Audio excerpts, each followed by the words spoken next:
Just a real quick headphone tip. If you have these type of headphones that have a headband below and then a sort of support band on the top, these are the AudioQuest Night Owl Carbons on the left and the HiFiMan Arias on the right. When you hang the headphones, in order to preserve the headband and make it last longer, don't hang it by the headband. Actually hang it by the wire. So do that. As you can see, I've got the Arias hung that way. So if I take these off, the normal way that you would probably hang these is just by the band.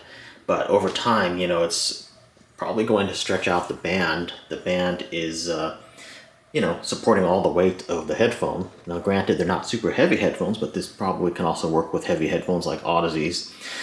So anyway, over time, yeah, you're just not doing much good for yourself by hanging it by the headband, by the comfort band.